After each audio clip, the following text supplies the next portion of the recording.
Hello, hello, hello. Hello, anybody looking at an old scrapbook that my dad's mom kept. Look how old it is. Look at that. Do you keep scrapbooks?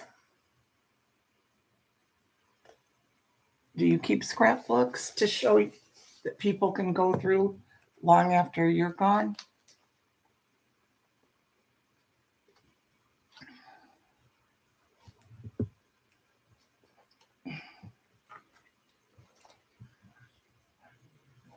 I see here there's a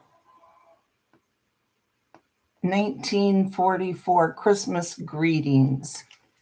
I believe this is her brother. Ah, ah, ah, ah. It's a little copy. He was in the Navy. Ah, ah. If we get anybody here, I can read some of this. Don't be shy. Come visit. Don't be shy. Don't be shy. Come visit. Hey, Mary. You can see little Minnie there looking at an old scrapbook from my dad's mother. I had something interesting here to read. A murder. A murder. Her sister murdered. I'm good, Mary. Just kind of bored and lazy. Thought, well, I'll go live, see if anybody comes in. I got you. You can't leave now, Mary. Lazy too? Yeah. It's a lazy day. It's been really hot here today, too. It rained just a few minutes and then it quit. But Mary, you're not going to believe how much info they used to. Hi, Boom Pow. You won't believe how much info they put in the newspapers back then. I wish I knew how to do it where your camera faces down, so you guys could see this because it's so filled with stuff it starts falling apart. But do you want to read about her sister getting murdered in downtown Gary back many, many years ago? And there's a picture and everything that they put. It's 88 there in Phoenix. Fairly cool this time of year. Wow. Yeah, I'll show you. And they even have her picture there laying in the hospital before she died. She's got different articles of people that have died, kids drowning. I don't know who some of these people are. I don't know who most of them are. Okay, I'm going to hold this up, okay, so you can see her lover. You're going to see a picture of her and her lover, okay? Yeah, my grandmother, my dad's mother. She was born in 1917. And she had my dad when she was 15. And look at this. Even have my dad's baby book. Look at that.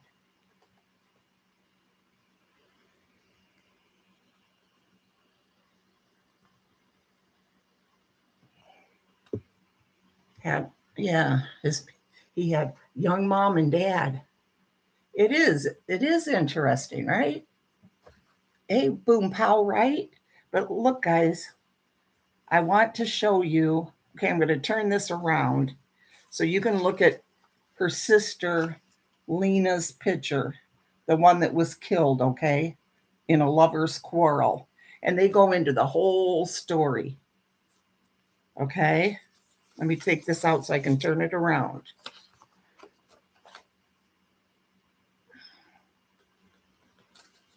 I mean, it's like, wow, they tell everything.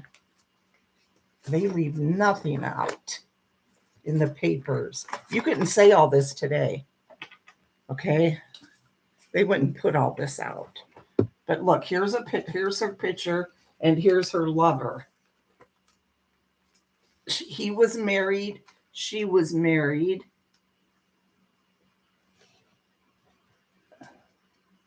The lover shot her and then shot himself. They both died. Can you see that?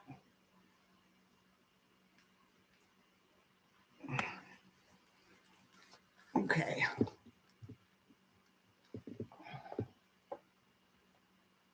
Let me see now.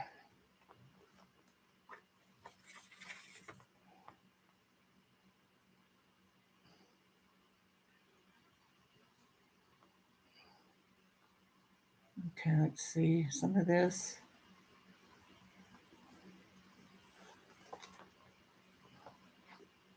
I know, right, Mary? Hi, Eva. Yeah, I'm reading about when my grandma's sister was murdered. Her lover shot himself and then shot her. They were both married to different people. I guess my dad told me that she had quite a few kids and she just left the kids, with different relatives or whatever. Never paid much attention to her kids and stuff like that. Let's see where it starts though. It's like everybody's looked through this and so much stuff is out of order. Oh, wait, look at this though, guys. She got a telegram December 16th, 1940. And you know what it says? Uncle Frank is dead. Hey, Christine. That's all it says. Uncle Frank is dead from Aunt Nellie. And it gives Aunt Nellie's address. And she got another telegram here from her brother.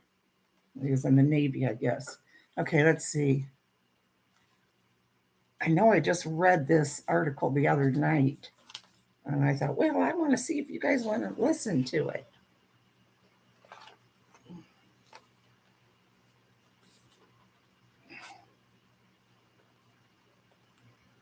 Okay. Continued. Okay, this was on the front page. Right, Mary? Uncle Frank is dead.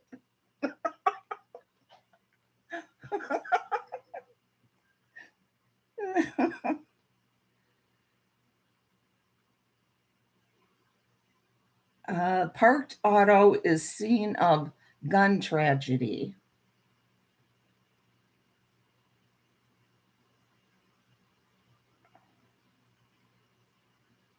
It's got a picture of him. It says, when Lester Dix, 44-year-old ladies' man, lower left, believed he was losing favor with Mrs. Elma Thurman, party girl, they have in quotes, wow, half his age, top, and I got the picture that I showed you guys. He shot her 4 times and then killed himself. A friend, A.C. Twyman, lower right, heard their violent, jealous quarrel and was in Dick's car when the shooting started. The woman is in a serious condition in Mercy Hospital. Dix was the father of 2 children, both older than the woman with whom he was infatuated. Isn't that crazy?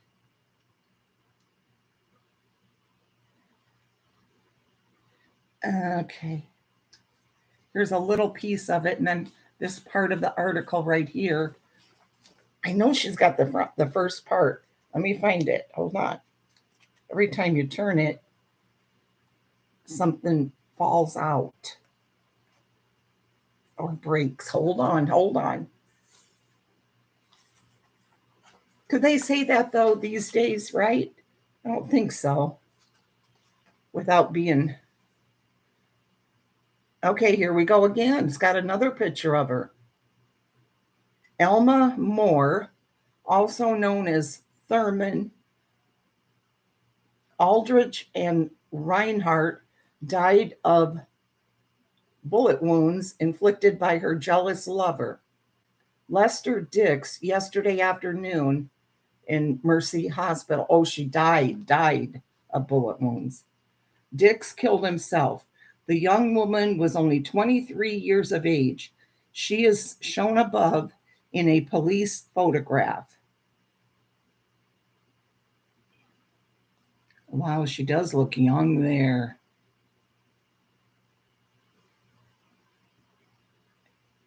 Parked auto in scene of gun tragedy. Lester Dix fires shot into head and dies instantly. Sweetheart in hospital, seriously wounded. Witness tells shooting story. Pictures on page 8. Um, apparently, this is just part of the article. Let me make sure there's not a little bit more that I'm missing. I don't think so. I'm going to try to hold this up though so you guys can see this art, the picture of her here in a police photograph. So obviously she must have been arrested at one time. There she is.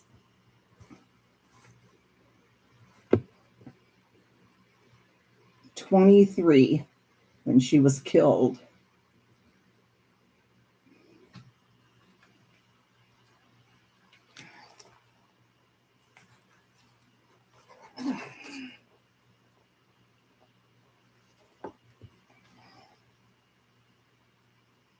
Okay. Apparently crazed by jealousy, Lester Dix, aged 44, yardmaster of the EG&E Railroad, shot and killed himself in his new automobile in downtown Gary last night after he had critically wounded 23-year-old Elma Thurman. Dix, a resident of the City Hotel Annex in Gary, shot the young woman 4 times with a .38 revolver as she sat behind him in the front seat of his car. They were parked in an alley between Washington and Adams Street, just north of 6th Avenue. After shooting the woman, Dix laced the muzzle of the gun beneath his chin and ended his own life. The bullet tore through the top of his head and lodged in the blank of the automobile. I can't read what that says, it's torn off. And then it says, "May die of wound." Mrs. Thurman, who also was known by the names of Aldrich and Moore, was rushed to Mercy Hospital by Theodore Edits of 1553 McKinley Street, a passing motorist. She was shot through the left side of the neck, through the lower lip, and in the abdomen. The latter bullet ranged downward, leaving the body through the right lumbar region and may prove fatal. A fourth bullet took the skin from the fingers of the woman's right hand. Can you imagine all this being printed? How they went into so much detail?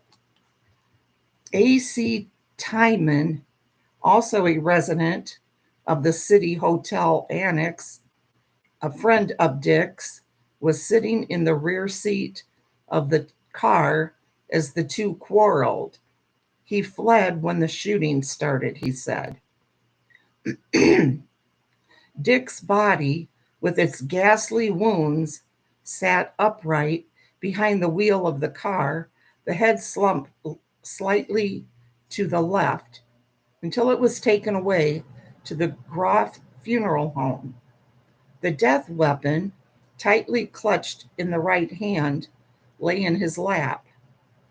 Mrs. Thurman, who told hospital interns she is separated from her husband, moved to the Bennett Hotel at 12 East Ridge Road only a few days ago.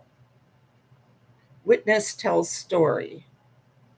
Twyman, Dick's companion and the sole eyewitness of the tragedy, is also an EJ&E Railroad employee. Twyman said he did not know Dix had ended his own life after slaying his sweetheart until detectives told him in police headquarters. Twyman said he got out of the automobile as soon as Dix fired the first shot into the young woman's body.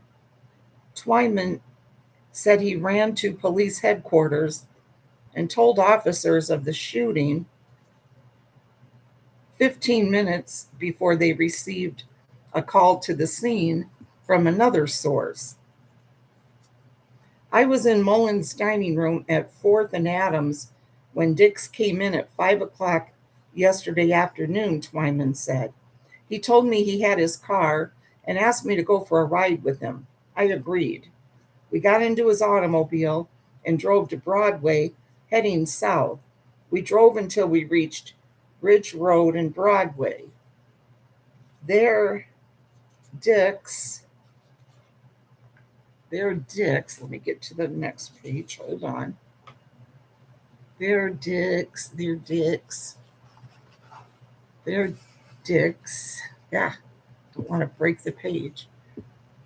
Stopped the car and we went into Bennett's hotel. I had asked Dix where he was driving. He merely replied, "Oh, south on Broadway. Find girl in apartment."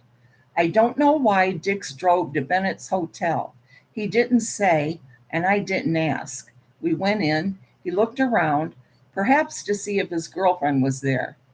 I knew she had a room there. Anyway, we drove back downtown, and when we got to 8th and Broadway, he said he wanted to drive over to 6th Avenue between Washington and Adams to see a fellow who wanted a job. We drove into the alley west of Washington Street behind the Episcopal Church and parked. We got out of the car and went upstairs to an apartment over the confectionery on the northwest corner of 6th and Washington. When we walked in, there sat Dick's girl and another fellow. I don't know yet who he is. Dix and I sat down, and pretty soon she suggested to Dix that he drive us somewhere to get some beer. He agreed and told her to get her coat. Everything seemed friendly enough at this time. Quarrel starts. The girl invited the other fellow to come along. He didn't say anything, but walked downstairs with us to the auto. I got into the rear seat. Dix and the girl got into the front seat. She said to the stranger, "Come along." He said he hadn't been invited to go and that he wasn't in the habit of riding in others' cars unless he was invited. "I'm inviting you, and that's enough," the girl told him. Dix then said, "No, I'll invite people I want to associate with to ride in my car." The other fellow then said he'd go along about his business if he wasn't wanted. The girl got huffy then. She told Dix that if her friend couldn't ride in his car, then she wouldn't either. Shot is his answer. She started to get out, but Dix grabbed her around the neck. She struggled to get free, but he held her. "I know you've been..." I'm going to say cheating with him. I can't tell. It was, let's see. Oh, wait. I know, I know, I know you've been cheating on me and it's got to stop. I'm going to stop it. This is the finish. She struggled to get out of the car, but he held her tight, and before I knew it, he had a gun in his hand and he fired a shot into her side. I hurried to get out of the car to get help.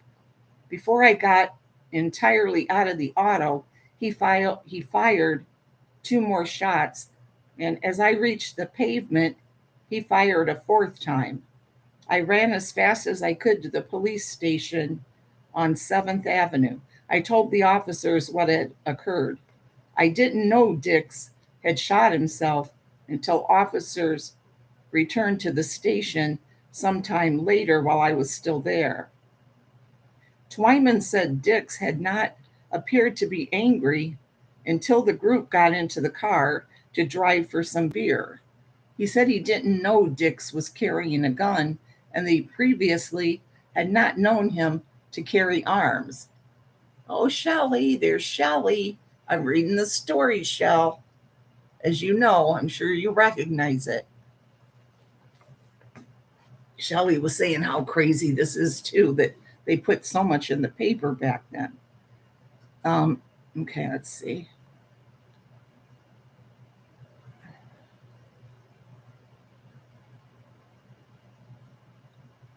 Suspected girl. I knew Dick suspected the girl of cheating on him, but I didn't think he would do what he did, Twyman said. I don't know how long he'd been going with her. Twyman said he didn't try to disarm Dix or struggle with him because I wouldn't have had a chance with my injured hand. Twyman's left hand and forearm still are in a cast as a result of a recent injury. He said that in the excitement of the moment, his first thought was to run for police assistance. Father of two. Dix was the father of two children, both of whom were reared by Mrs. Florence Stackert, Gary police matron. Mrs. Stackert adopted the children when they were infants after Dick's wife died. A daughter, Bonnie, now 25, is in a convent. A son, Thomas, is, wow, Shelley, I missed all this. Wow. A son, Thomas, is studying to be a priest at St. Lawrence College in Wisconsin. Wow.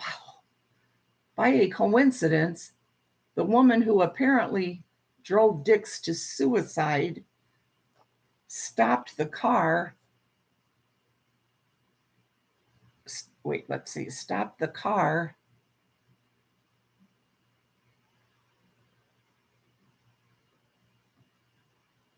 By a coincidence, the woman who apparently drove Dix to suicide was one of Mrs. Stackert's first juvenile charges. Less than a month ago, Mrs. Thurman and another girl were arrested for intoxication after Mrs. Thurman crashed into an automobile, damaging it. She was fined $10 and cost and sentenced to 10 days in jail. But City Judge William Fletcher suspended both the fine and sentence. At the time of Mrs. Thurman's arrest, Dix appeared at the police station and furnished bond for her. Mrs. Stackert said the last time she saw Dix was at the station with the woman in his arms. It was like stabbing me through the heart, she said, when I thought of how he hadn't thought enough of his own children to visit his son when he was home at Christmas, or to at least have sent his daughter an Easter card. Rears his children. When Dick's wife died, Bonnie was 26 months old and Thomas was 13 months. Neither Mrs. Stackert nor her husband George personally knew Dix, but he was a friend of Mrs. Stackert's father. She volunteered to keep the babies in her home until Dix could make arrangements for them. During those few days, Mrs. Stackert and her husband became so attached to the babies, they adopted them. Meanwhile, they said Dick seemed to lose all sense of responsibility. While he always made good money, they said, it was spent largely on women. His life, instead of being devoted to his children, according to the foster mother, became one conquest after another. Mrs. Stackert said Dix and Mrs. Thurman had been going together about 6 months. Dick's son was notified today of his father's death and was expected here tonight. Funeral arrangements will not be made until after his arrival here. The daughter has not been notified. Shifted gun. Coroner Dr. J. Robert Doty said today the course which the bullets took in the woman's body indicated Dix was holding the gun in his left hand when he shot her, and then he switched it to his right hand when he killed himself. Dr. Doty said the woman told him today the man over whom she and Dix quarreled was Al Burke. His address was not obtained. The car in which the shooting occurred and had been driven The car in which the shooting occurred had been driven less than 300 miles. He purchased it about 2 weeks ago. Besides his children, Dix is survived by his father, Thomas E. Dix, a watchman at the Carnegie, Illinois Steel Company, and brother Clarence, employee of E&G and E Railroad in Joliet. Let's see if they have anything about her family.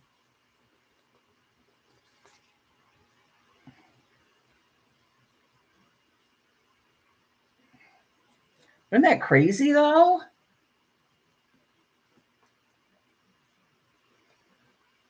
Oh, I had always heard about it, Shell, but I remembered it as her being much younger. I don't know why. I was thinking she was like 15 or something.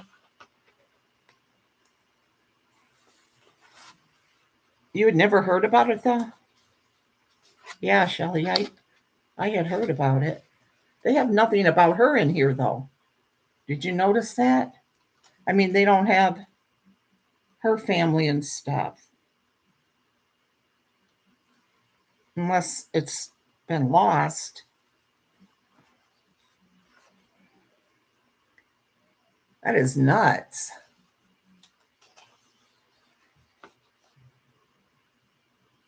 This was Gary, though, Justina. And hi, Justina. This was Gary, Indiana. That was a big city. It was a hopping city, especially back then.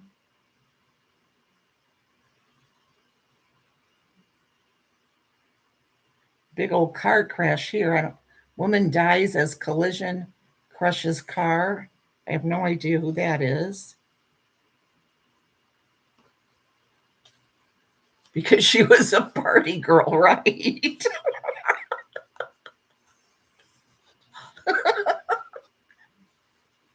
Isn't that nuts? Here's another long telegram, Mary. Here's another one from what year?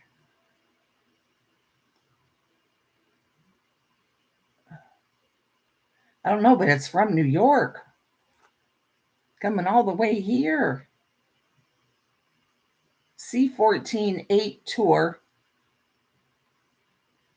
CT Buffalo, New York to Mrs. Michael Corbett. That's my dad's mother. And it just says leaving on 7:50 New York Central. Arrive 4 p.m. from Aunt Nellie. She's the one that sent the telegram saying Uncle Frank dead. Here's another one that our grandma got. She got this March 8th, 1942. Oh, that first one, that one I just read was July 23rd, 1941. So I guess Aunt Nellie was letting her know she was on her way to come visit. And then here's another Western Union. Oh, March 8th, 1952, to Mrs. Mike Corbett. Baby passed away. Funeral Monday evening, 2 o'clock, from Dean. That's her brother, which he was in the war at that time too. Let's see.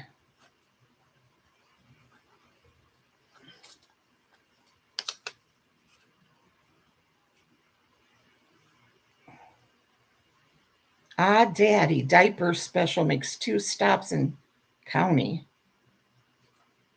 Strike ends seen in week. Wife and baby on way to Gary, whoever this is.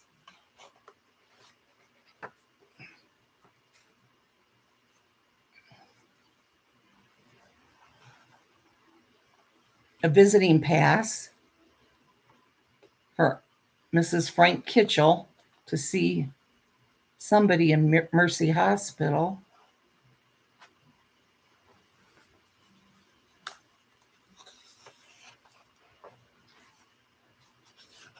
It is interesting, right? Look at some of these cards too, how pretty they are from back then.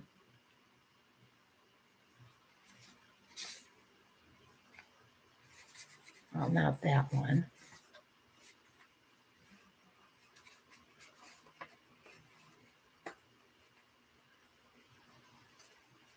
It's amazing that she's kept all this stuff, so much of it, you know? Look how cute. Guys, look at this. It's a girl. Isn't that adorable? And it says cute and sweet.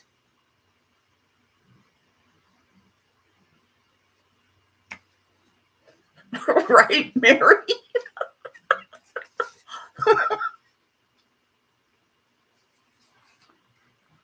Now, this was somebody, I don't know who she is, but this is a baby girl born November 7th, 1954.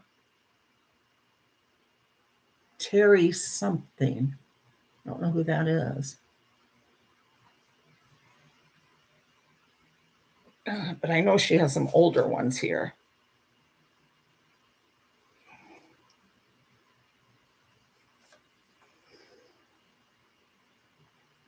We got a business card from the Grand View Motel, Albuquerque, New Mexico.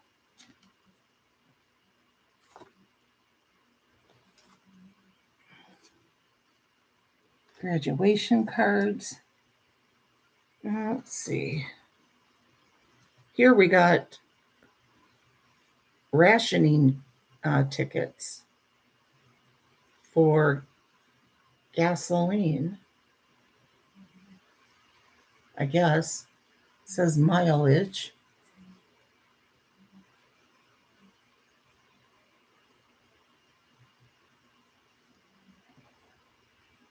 This is neat, right? See what I can make out.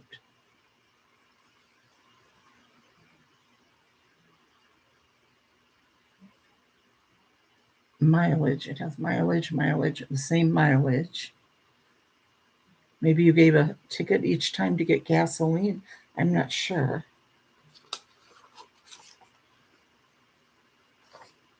Cub Scouts. Look at this. Best wishes as you graduate.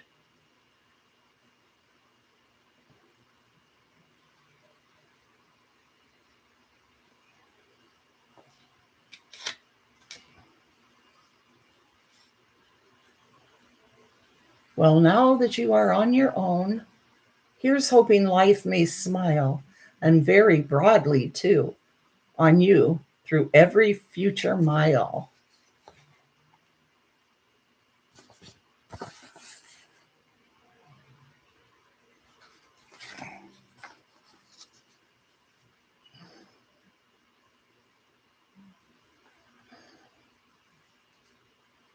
Area man good after shooting. I don't know who that is. Somebody here from Hobart, though.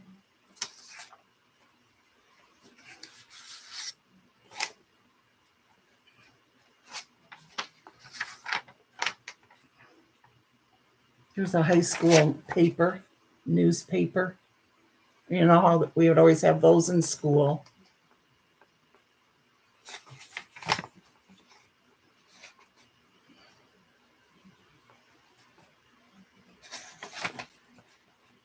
From my dad's high school.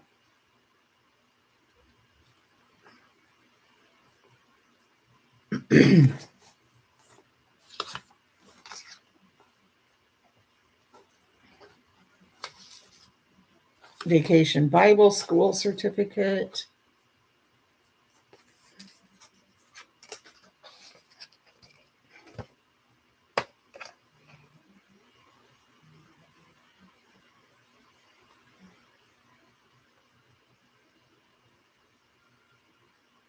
My dad's prom, junior class of Portage High School, his prom invitation.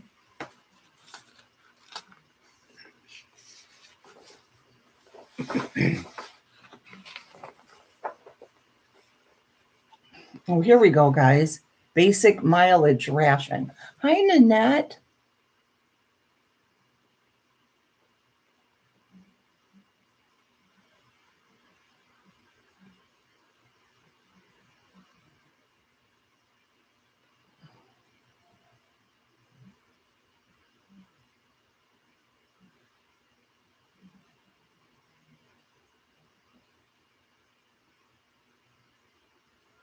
Gasoline rationing.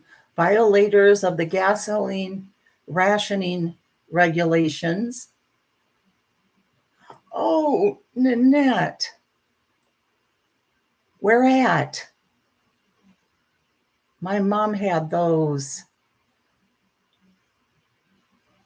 She said she would rather give birth 10 times than have those again. She said they were horrible.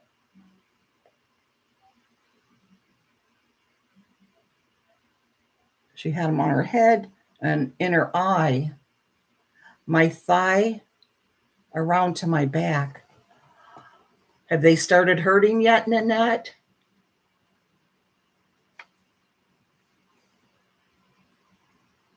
Did you go to the doctor or call your doctor? It's making me hurt just thinking about how my mom was, how she would always explain that. I've thought about getting the vaccination simply because of it. Hopefully it won't spread much. Saw the doctor today. What did they do? Give you a shot or something? Be too late to get the vaccine, right?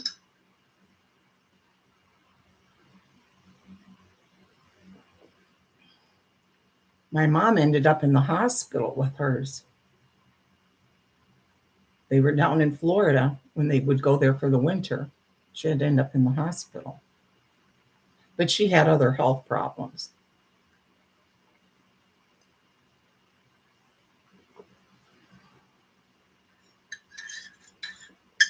Not painful yet. Get the vaccination. They prescribed prednisone and an antiviral medication. I should get it, Nanette, right? Now, see, it's making my back itch. I feel like my shirt is like, I feel like one's popping out. Look at this, guys. from the U.S. Army.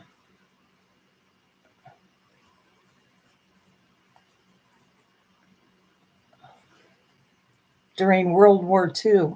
Yes, Nanette, I pray for you to get well soon.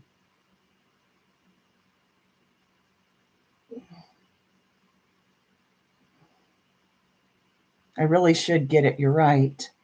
I really should. Isn't this great?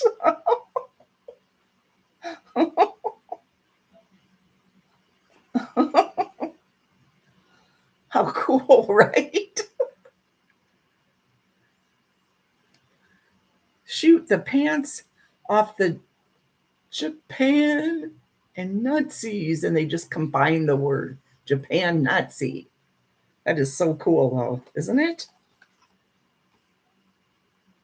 Here's a Goldie's joint, Ghost Town postcard, Knott's Berry Farm. I know my dad's parents went out there a lot to California.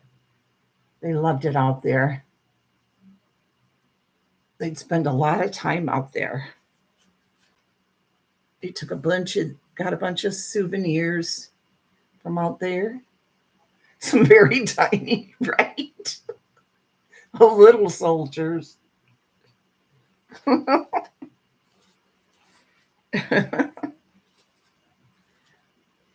Keep America green. Keep Arizona green. Mary, Arizona.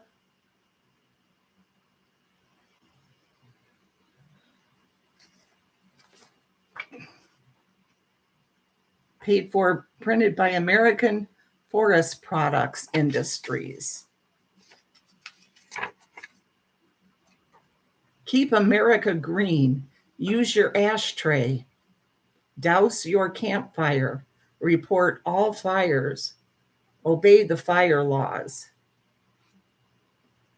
This is old because look at the style of the car. You know, that's like the 40s, I think, or early 50s, maybe. I don't really know my cars, but Mary, you're cracking me up. Look at what my dad drew when he was a kid. Groucho Marx by Mike Corbett. Isn't that cute?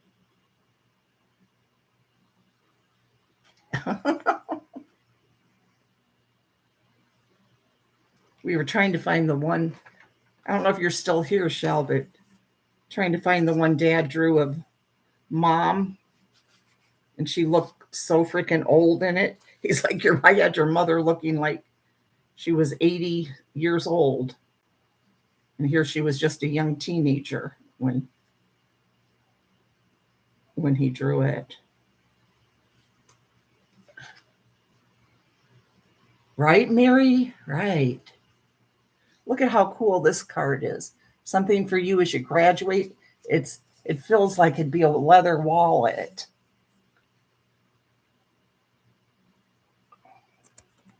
I love these old cards. I even look these up online sometimes.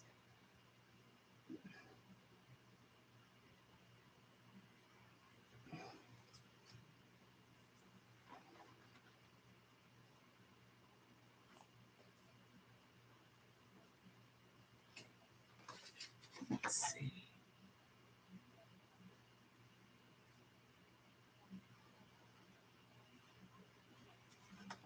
Wedding announcement.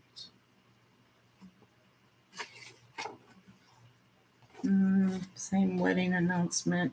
Another wedding announcement. Baby shower for July 1st, 1948. A little baby shower. Isn't that cute?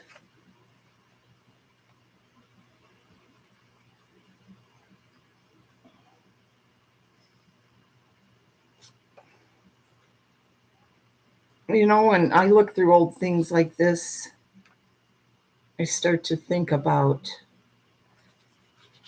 how all this stuff in here. Hey, Danielle, I miss you so much. Girl, quit being so busy. So glad you're here, though. I'm not going to harass you. I start thinking how this stuff meant so much to, she would, Nanette, she would. This meant so much to one person, my grandma, and she's been dead for a lot of years now. Of course, then my dad, he got it when she died. But I think we're the last generation that probably would even like it. How about you, Shell? Don't you think? Well, that's not true because my daughter Nikki was looking all through it. Here's Knott's Berry Farm again.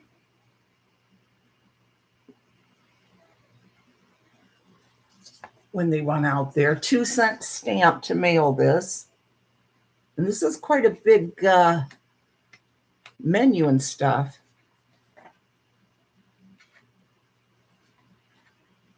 I bet they were, Mary. I bet they were. But I was looking at the menu, read you guys the menu and the prices. Now, I don't know what year this was, but I know my grandparents always went out there a lot in the 50s, the 60s, and the 70s.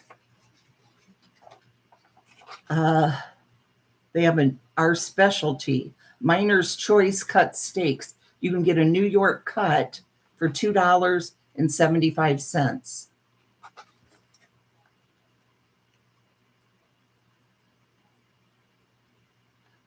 Ah, really, Danielle? Hello, Gage Dallas. Welcome. You had to get a sonogram of your pelvis and abdomen. Why?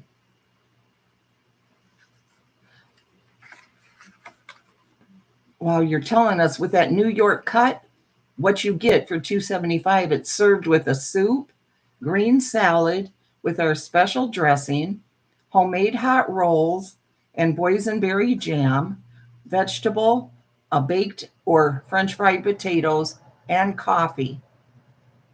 What? What do you mean by? Oh, I'm just saying hi. I'm just saying hi, Gage.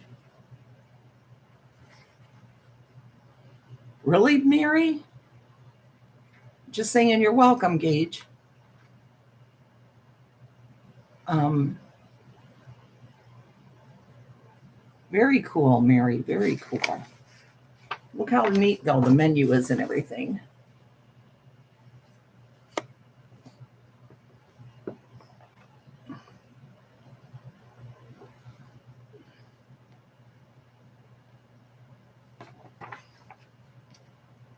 Let's see. The steaks are charcoal broiled. You can get the steakhouse small dinner steak for $2.50, filet mignon for $3.50. Something feels weird, like a pulsing that won't go away. Oh, well, I'm glad you're getting it checked. The pelvis, abdomen today. Yeah, I'm glad you're getting it checked. Let us know when you find out, okay? Wonder if you twisted it or something, or bent weird or pulled something out of place. You can get a ham steak, the Chuck Wagon special for $2, the swordfish steak for $1.75, and a fried shrimp dinner for $2. Pioneer beef stew, a rich beef stew served with green salad, hot rolls, boysenberry jam, and coffee for $1.25. Wow, the kids menu. For 75 cents, you get the Pioneer stew or the children's dinner steak for $1.25. Ham steak, fried shrimp dinner, $1.25. Desserts, boysenberry tart topped with ice cream for 20 cents. Boysenberry ice cream cake for 25 cents. Hot fudge sundae, 25 cents. Ice cream or sherbet for 15 cents. Tossed green salad, 35 cents. Potato salad, 50 cents. Pineapple and cottage cheese, 35 cents. I've never been there. Says the dinner served in 1 year at Knott's Berry Farm. 1953, they sold 1,267 of them.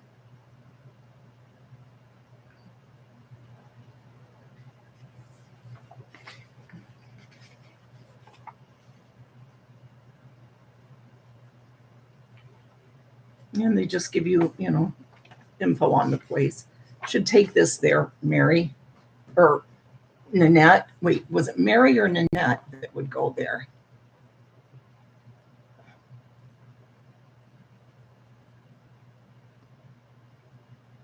Mary or Nanette?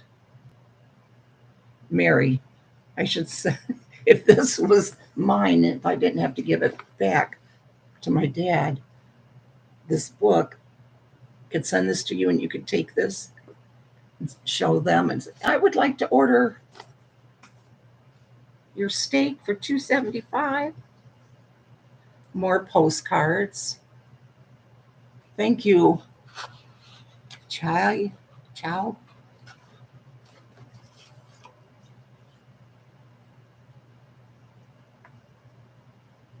Really, Mary?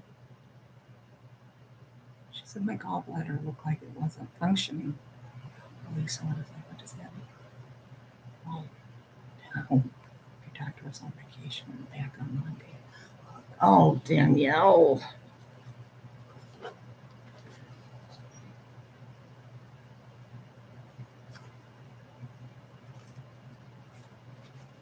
Poor thing. It's not one thing, it's another, isn't it?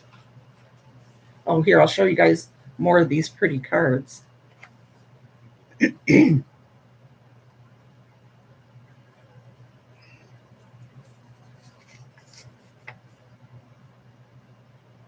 This is for February 13th, 1953, a baby shower. A shower is predicted. Isn't that cute? That makes it look like a towel, and you flip it open, and isn't that adorable?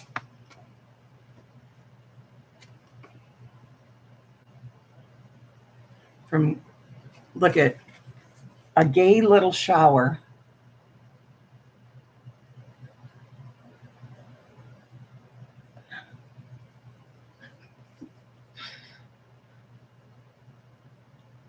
A gay little shower. So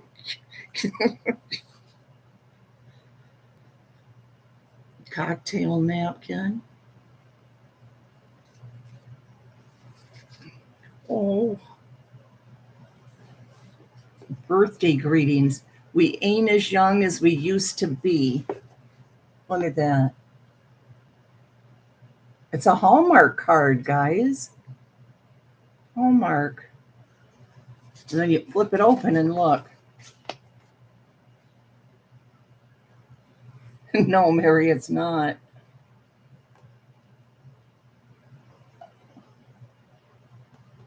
Isn't that cool? But we ain't as old as we're going to be. Many happy returns. Really like that.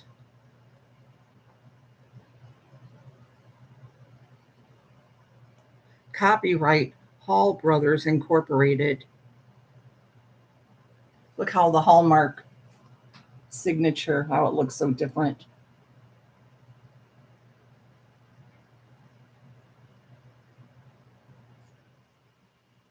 And then right there is where it says Hall Brothers. I don't know if it's.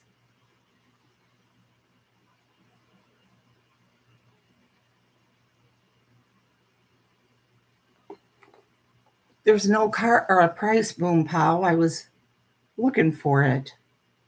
I don't see a price. Copyright Halt Brothers, Inc. They have a patent number on here too, guys. 1,841,041. That is awesome.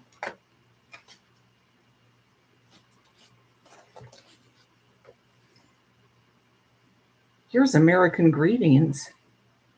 Happy birthday, son.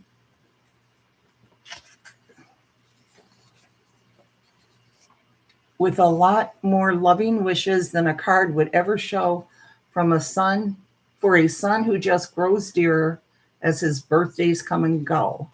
Mother and Dad.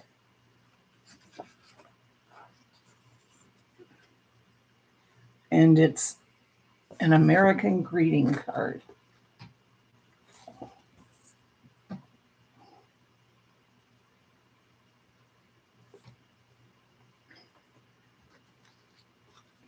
Let's see.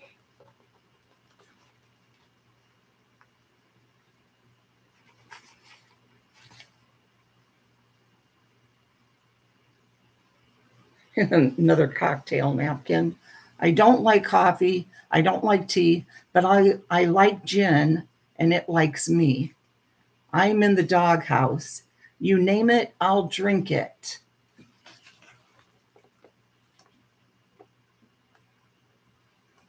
Wow, really? Louis 22?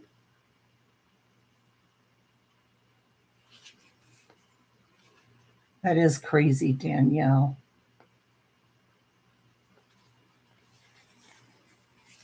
Bloodshot eyes and body sore the morning after, the night before. Bottoms up. 3 hours ago, I couldn't lift this barrel. Cute, right?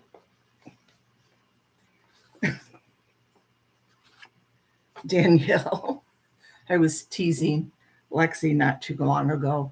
I said, well, I've got you a summer job, a position. She just looking at me like, because she knows. Hey, Adventures with Beth. Right, Mary? Yes, straight to 8.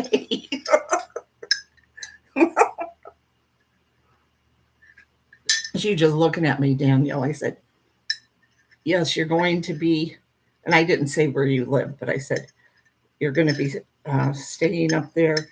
You're going to be her maid for the summer. All you'll have to do is cook, clean, take care of the pool, help out with the kids.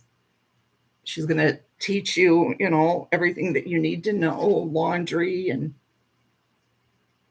she's just laying there looking at me. Here's another card. Something new has been added. Look at that for another baby.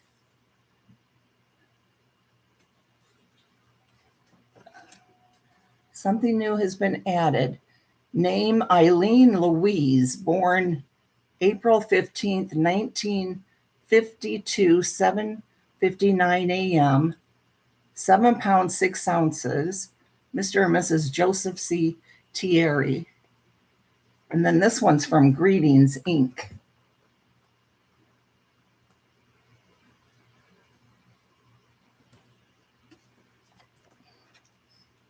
They just put so much more into the cards back then, don't you think? Oh, here we go, another one. Important news. She would love it. She would, Danielle. He said I was going to send her on a train up there, like we're back in the 40s, Take her down to the train station. Important news.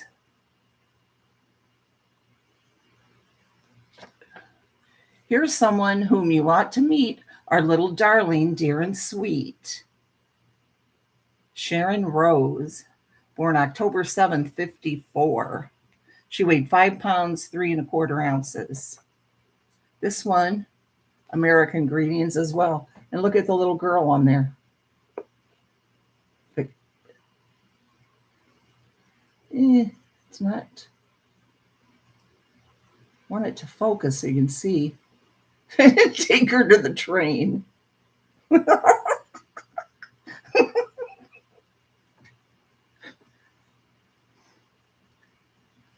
I'll give her 25 cents in case she wants to get something along the way.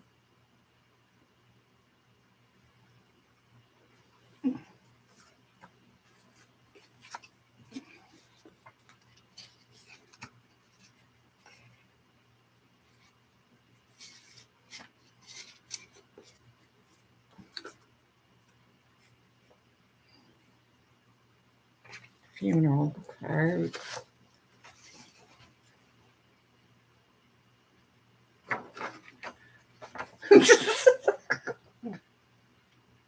I don't know who drew this. I'm thinking maybe my dad when he was a kid. He always liked to draw.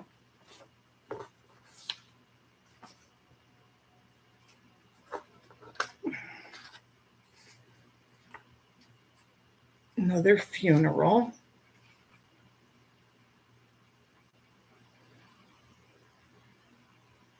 Here's a little thing. Just folks, lines to a young husband. She cut it out and has it on the back of cardboard. Be good to her. There's nothing more to ask her whole life through. On earth, there is no happier, finer task for you to do. By being good, I do not mean rich gifts. The purse be rich gifts the purse bestows, but that unfailing tenderness which lifts life's heavy woes. Shield her from harm and shelter her from care. Be patient too. Whatever burden life will have you bear, she'll share with you. Be good to her. Oh, I bet she was given this on their wedding. Be good to her. The future none can read, or smooth or rough. But if you hold her first in every need, 'twill be enough. Copyright. This is 1935. I bet this was given to them on their wedding. I have a feeling.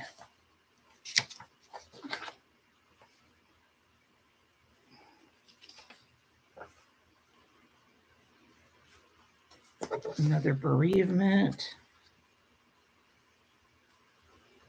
Somebody's wedding. A couple of their napkins. I mean, there's all kinds of stuff in here.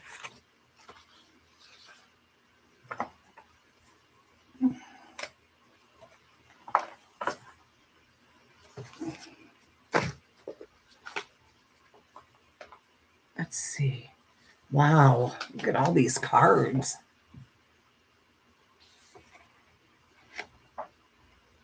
From my dad when he graduated.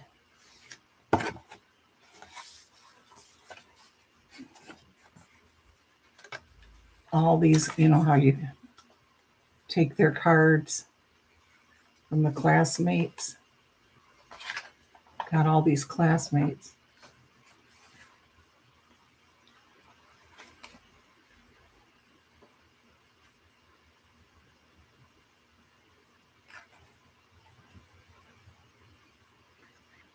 How cute.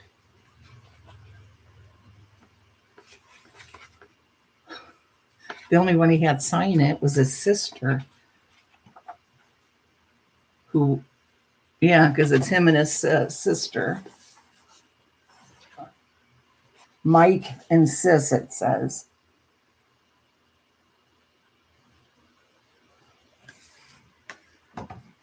They're like a year apart.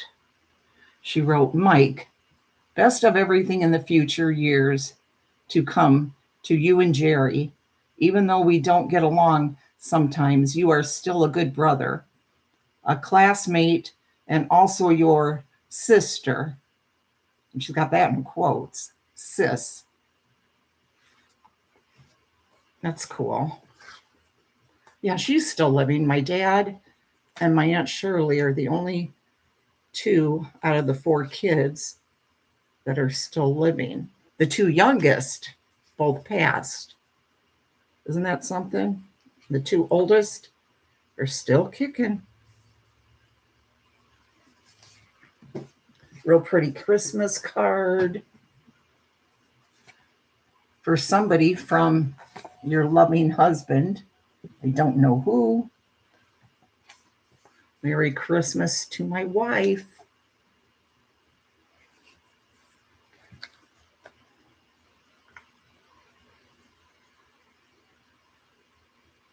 Family tree chart. Now on a trip, whoever they are. I don't know who they are.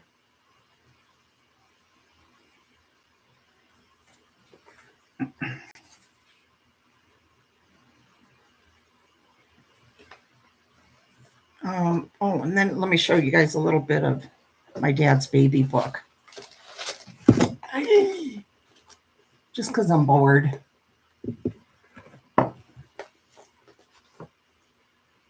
Oh, you guys just want to hang out and look. Showed you in the beginning.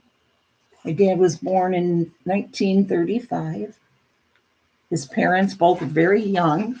His mom, 15. I'm not sure how old Grandpa Corbett was when they got married, but probably, I'm going to guess and say 17 maybe. Here's a picture of his mom that she's got right there in the beginning of the book. His dad, look how his picture, his dad's all stained up.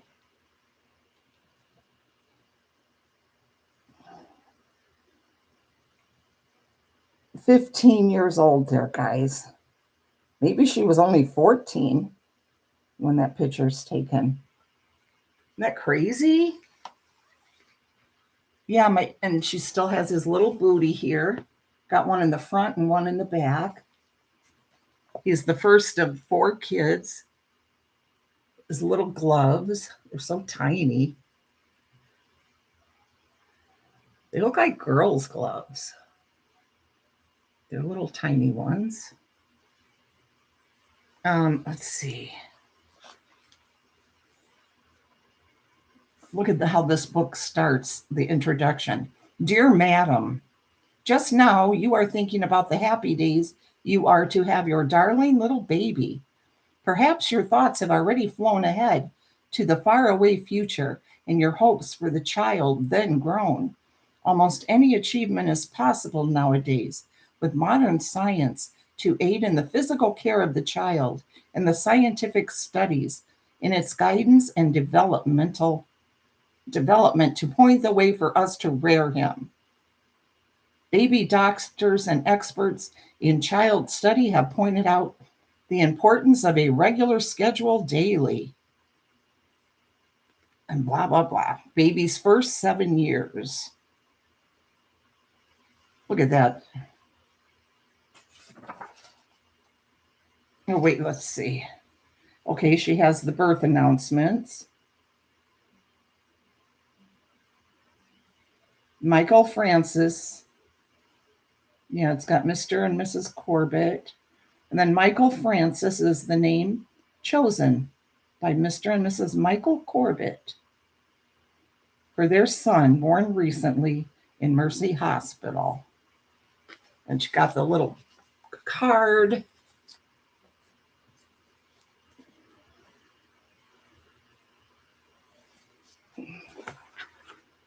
She's got written at the top, Michael's first sentence, Mama,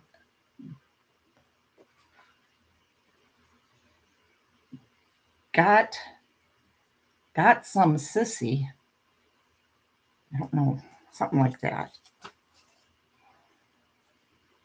This is from her Aunt Bonnie and Uncle something. Michael got a bath thermometer from Marco's drugstore and a baby rattle from the Hirschberger Babyland. He weighed 4 pounds 9 ounces at birth. She got all the birth record, all the weights, all the way up to 12 months. He was 23 pounds.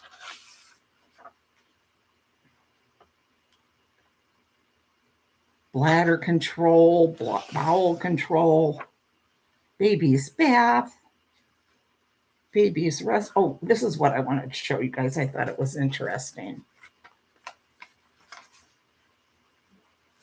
I think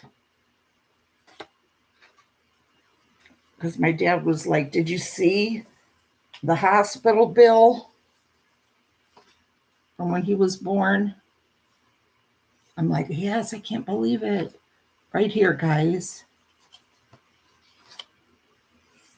My dad was born November 19th, 1935.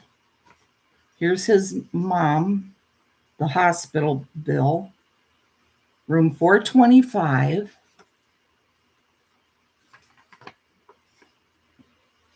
Look at that. Look at that fee right there.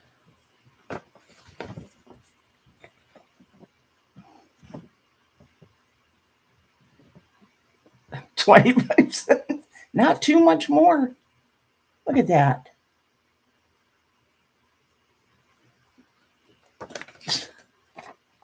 $35. November 18th to November 28th. $35. Isn't that crazy? Why can't we go back to those days? And then they even have their bills, some of them that they paid to the hospital. Look at this one, guys. A receipt for $1 paid August 25th, 1936, as part payment on St. Mary's Hospital. Balance is around $9. Hospital physician and doctor signed it. Right? I know, right, Christine? Right? I know. $1 for a Tylenol. Look at that. $1.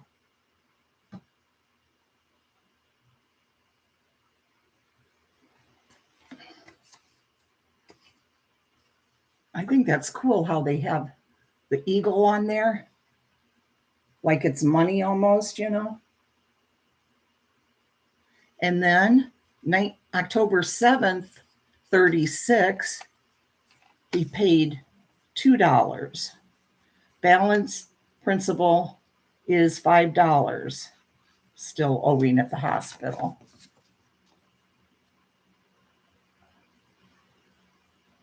Isn't that nuts? And a $2 payment October 29th. And the balance on the principal, $3.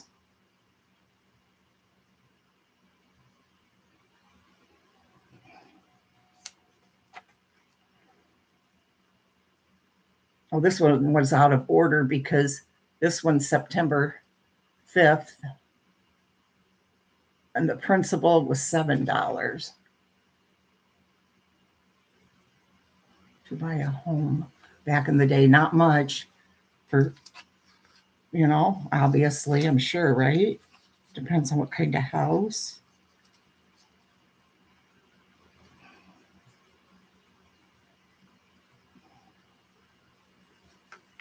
Okay, and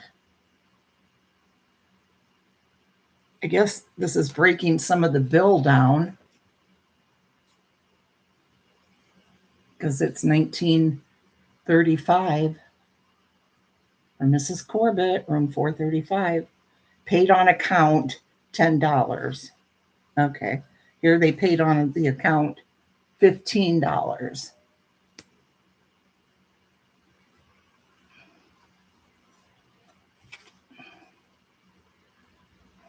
Hang this where you can see it every day.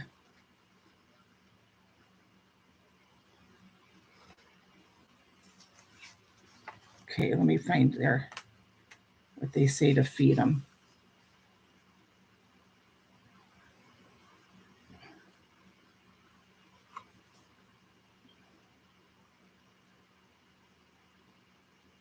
I know I read the thing.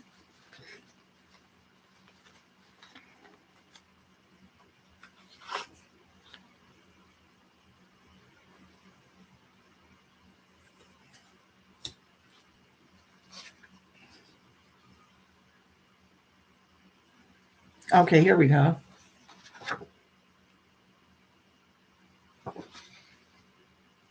Okay, hang this where you can see it every day. For the first 4 months, 4-hour feeding and a 3-hour feeding, bottle or breast. So it's put in crib to sleep after you feed the baby, okay? 1200 back then. That sounds about right, Adventures with Beth. Okay, they have it separate for breast and bottle feeding, I guess. Baby's daily time card. Okay, 6 a.m., breast or bottle feeding, put in crib to sleep.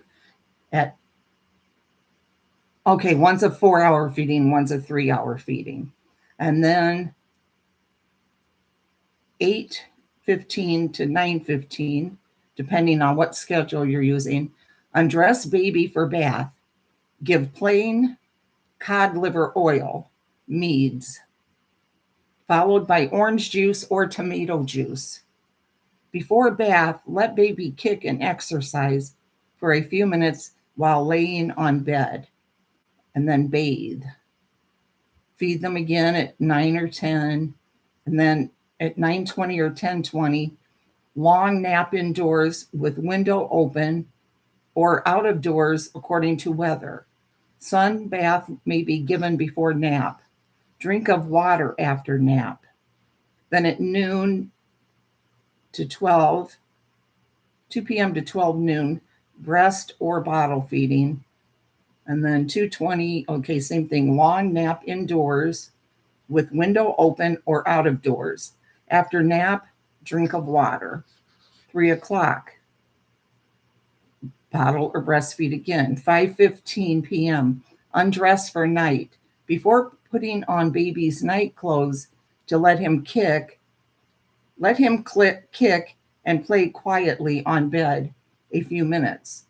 Give them cod liver oil, the Meads brand. Really, Beth?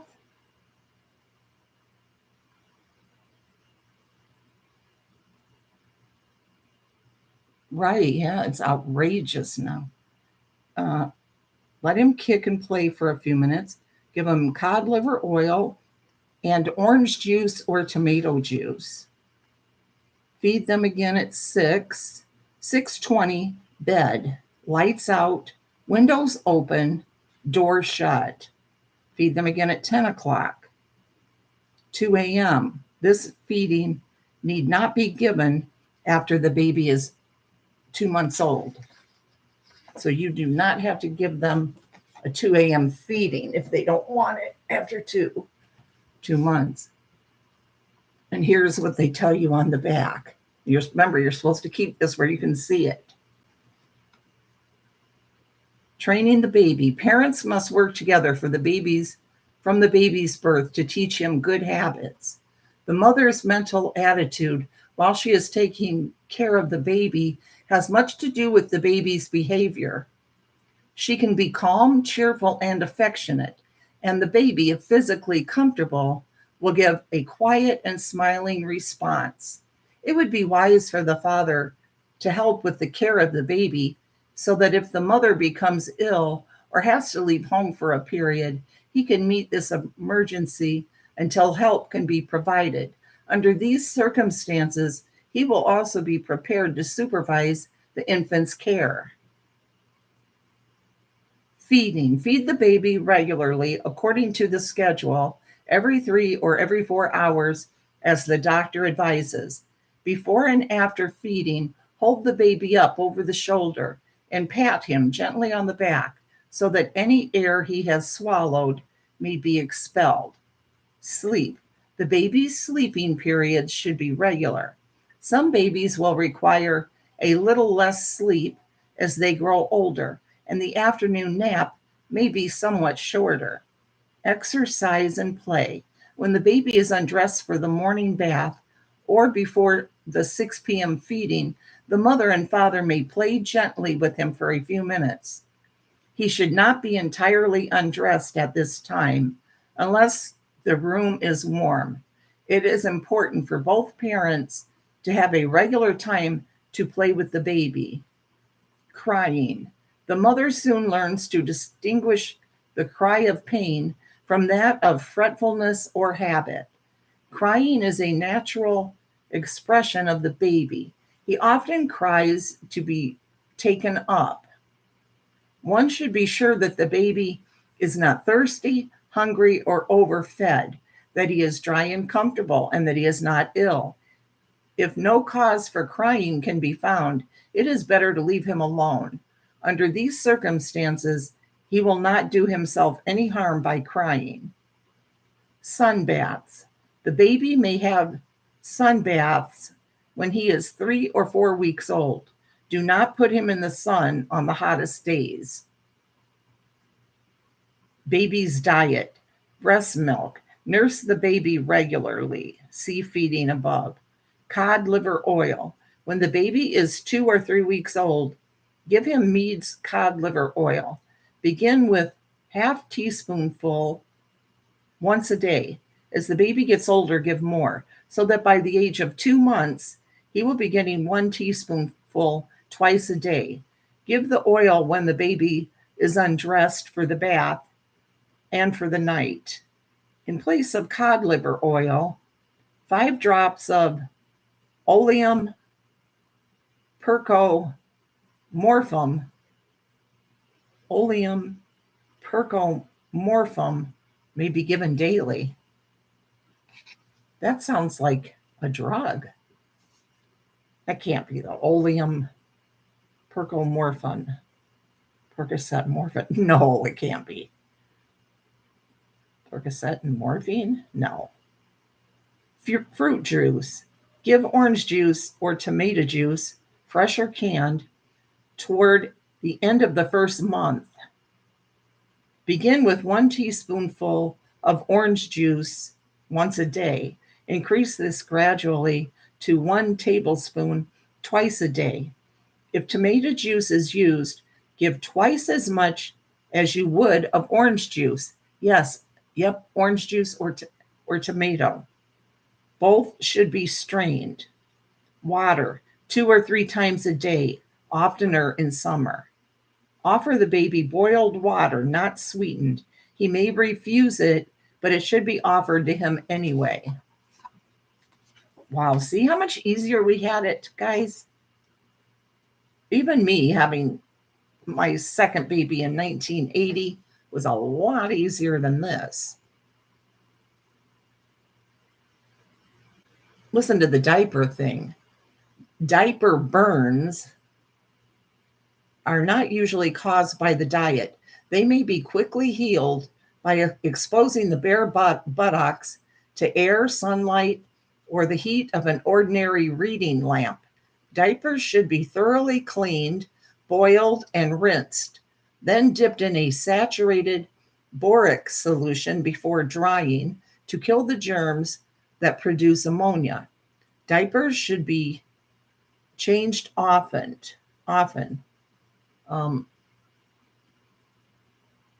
And helpful suggestions: prepare the formula for the 24-hour feeding period using clean, sterile containers. Rinse off top of carnation milk can with hot water just before opening with sterile ice pick. Wow, sterile ice pick. They didn't have they had to have had can openers in 1935, wouldn't they? For the ordinary type of formula, boil the required amount of water 15 minutes. Cool until warm. Add and stir in the carbohydrate indicated. Pour the required amount of carnation milk into the water carbohydrate mixture and mix by stirring. The formula is then ready to be poured into sterile nursing bottles. Stopper the bottles with sterile cotton, corks, or rubber caps and place in the refrigerator until needed. Stab that, yeah, right? Yeah, right, Mary? Really? Remember how to make that formula? Carnation with the Karo syrup in that? Because They didn't have regular formula then. It gives you the recipe and everything for the formula. Um, wow, can you imagine that? And then 8-ounce oval shaped, small necked bottles are inexpensive and easy to clean and handle. Bottles and nipples should be rinsed in cold water immediately after using. They are then much easier to clean and sterilize. Nipples should be scrubbed with soap and water before boiling. Really, Beth? But you're young. You had to use that, Danielle? Carol's, how cool. I have a couple of recipes that they gave my grandma to use, or my dad. Um, Scrub the nipples with a brush, turning inside out to make sure that all milk particles are removed. Hold the baby in a semi upright position in the curve of your arm when you feed him. Keep the neck of the bottle full of milk. The holes in the nipple should be large enough to permit the milk to drop about as fast as it can without running out in a stream. Use a red hot needle to enlarge the holes if necessary. I'm young. Why, thank you. LOL. I thought you were really, I don't know. I thought you were. I thought you were like in your 20s. Oh, wow. Yeah, Danielle. My granny had me do that with Bonnie. She'd say, put a little Cairo syrup in there. Oh, 61. You're still younger than me. But yeah, I used Infamil, but obviously I've heard of carnation formula. You make it. Uh, Continue to give your baby irradiated carnation milk after weaning from the bottle. The same good qualities which have helped make your baby a strong, healthy child will continue to keep him through all his growing years. Okay, and here it is right here, guys, feeding formula. I guess she was given this when she brought my dad home from the hospital. It said feeding formula for 24 hours, irradiated carnation milk, 6.5 ounces, boiled water, use 12 ounces, but you boil the water for 10 minutes. Oh, I know you're a kid to me, Danielle. You have to boil the water for 10 minutes. And then dissolve Cairo is the carbohydrate in required amount of water, which has been boiled and cooled. Then add required amount of carnation milk. Feed the baby every 4 to 6 hours at 2, 6, and 10 a.m., 2, 6, and 10 p.m. And then necessary articles for preparing formula: 16-ounce graduate, 1 tablespoon, funnel of glass or aluminum, in a saucepan. And then give sterile boiled water twice a day, 2 ounces, 1 to 2 ounces between feedings. 44, 43, and 38. Okay.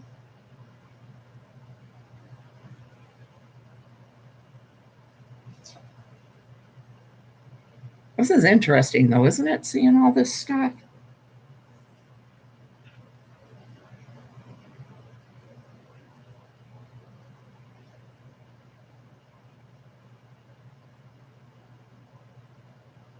She has almost about the same thing here from, hi, little lady.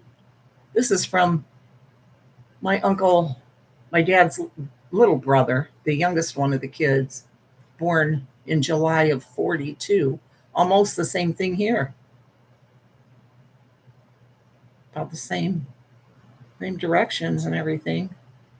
We still have irradiated pet milk. Well, this one's irradiated pet milk, not carnation.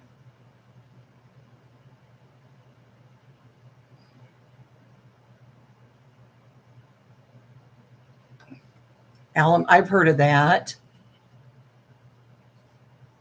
Little lady, little lady. We've just been looking at my grandma, my dad's mom's scrapbook, some of it, and his baby book. Let me show you a picture of him, though, that was in here in his baby book. But he's not a baby, but he's still cute. Looks like he's about, I don't know, probably 11, I would guess. Oh, 13.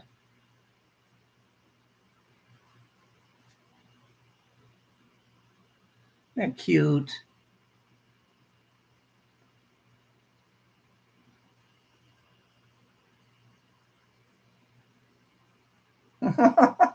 He looks little,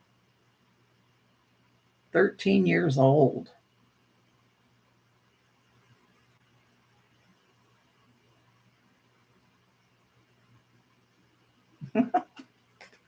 Isn't that cute?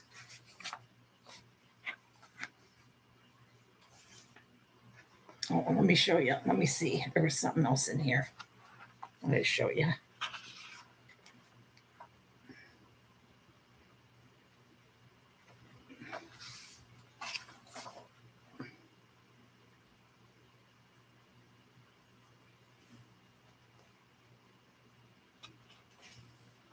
Um,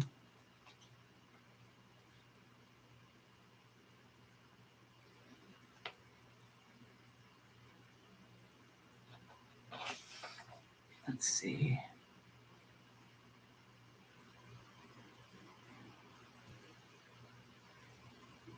Yeah, I just remember. I don't think they. He was right, Beth. Um, do they? They don't really tell in baby books to put the babies out in the air anymore, do they? Or do they? This I because I do remember this from Dr. Spock reading some of his book. Out for the air.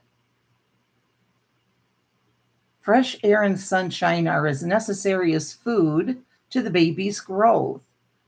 Some people think that the baby must be wheeled while out of doors. That this is not true. Many mothers have discovered for themselves that baby sleeps and rests better if his naps are as undisturbed as his nighttime sleep. For that reason, they like the screened kiddie coop, which can be pushed from the room out onto the porch. In this crib, they feel assured that baby is protected from both insects and stray animals and therefore does not need constant watching. If the weather is nice, okay, they do. If mother wants to use a carriage, she must be certain that it is not so deep that baby cannot be near the top. Otherwise, he will not get the sunshine and air. When buying a carriage, be sure to get one that is large enough and wide enough so that baby can lie flat on his back and stretch his arms. The hood should not be pulled down far, else baby will not get the sunshine and fresh air so necessary to his health and happiness. It is true, baby's eyes should not face into the direct rays of the sun. This usually can be avoided by turning the crib or carriage so that baby faces away from the sun. Okay, she just has a lot of stuff in here about trips they took, and here's your ideal nursery. Tell you everything that you should have. It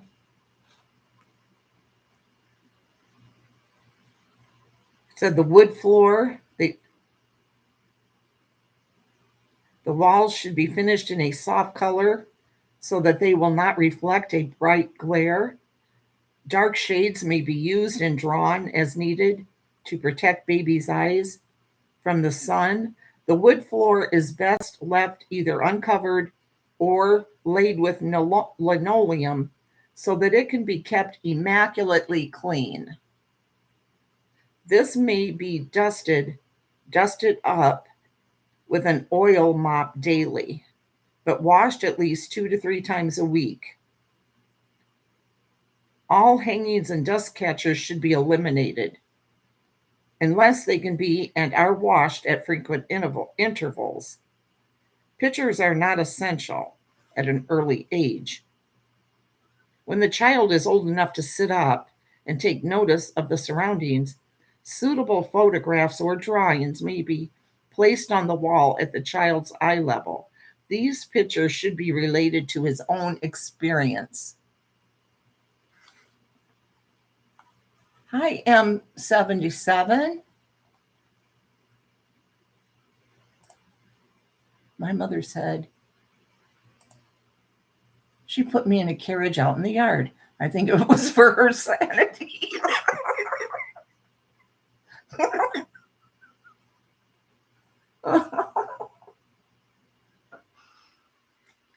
That's great. It's pretty cool though, right? Okay, let me show you another card.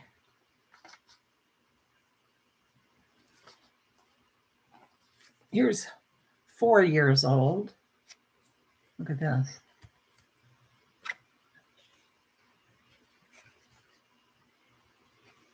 A wish for loads of gladness on birthday number 4, and just a heap of wishes for many, many more. And there's no date or anything on this one. Here's a 1-year-old.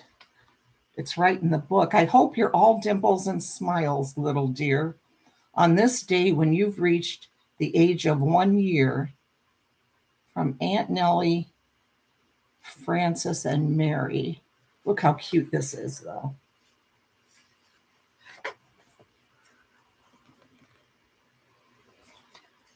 It's taped in there.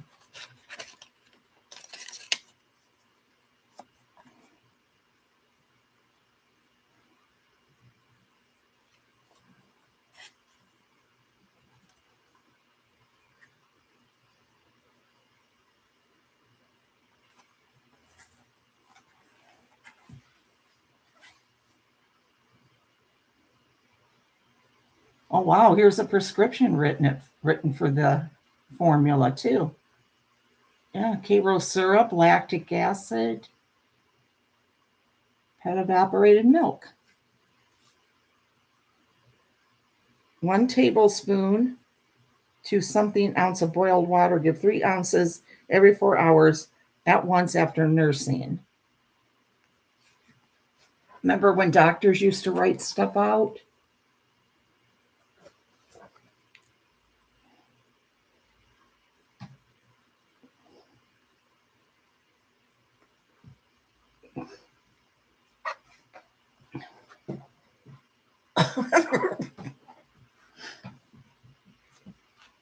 I know, little lady. I know.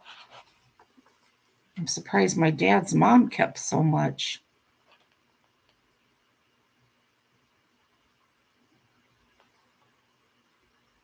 Michael's first street car ride, April 21st, 1937. Got a bunch of, little milestones in here. Let's see.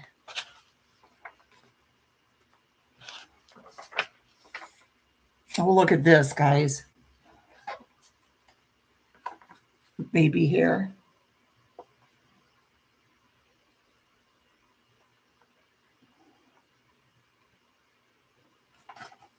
I don't know why it's a pink ribbon.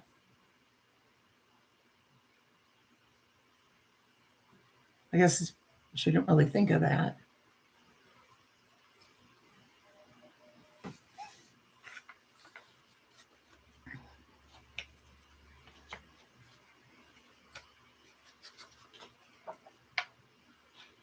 Traveling with the baby.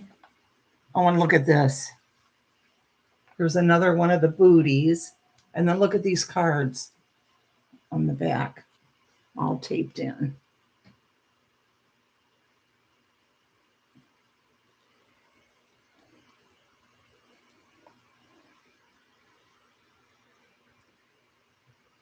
I love this Valentine card.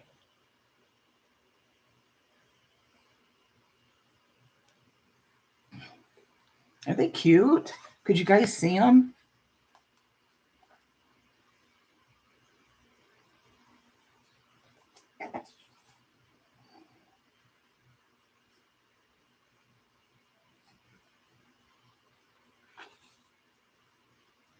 Wow. This last card here is like so silky. Look at that inside. Look at that. Wish you guys could feel it to see. It's almost like material in a way, but it's not.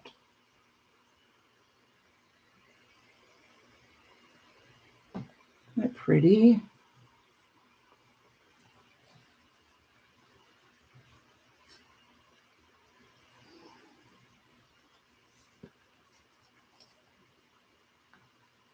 Well, oh, and then she wrote, baby prayer. Michael began saying at 2 years. In my little bed I lie. Heavenly Father, hear my cry. Lord, protect me through the night. Bring me safe to morning light. Amen. Isn't that cute?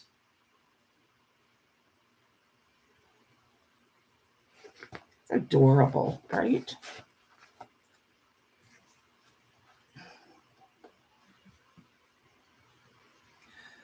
Right, M77. Yes.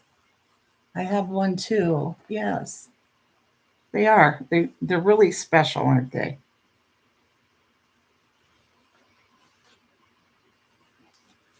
They really are. Danielle, do you have baby books for your kids?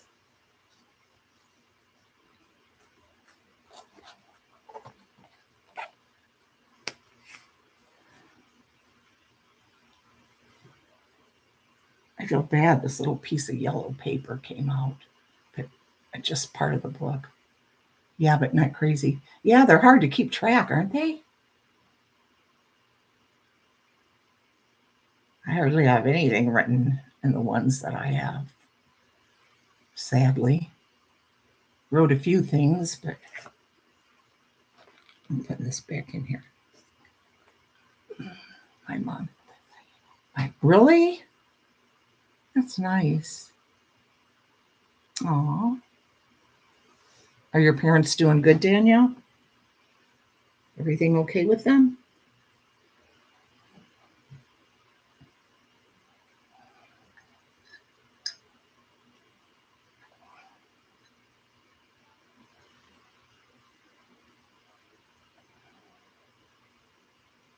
Good. Glad to hear it. Well, I just wanted to look at this stuff and share a little bit with you guys. So, yeah, thanks for coming to listen, y'all. Really appreciate it. And see you at Carolyn's doing a sale in about 20 minutes. Yeah, right. You are. I know. You're always helping them, aren't you? You're a good daughter. You really are. Okay, y'all. See you. See you at Carolyn's. Love y'all. Bye.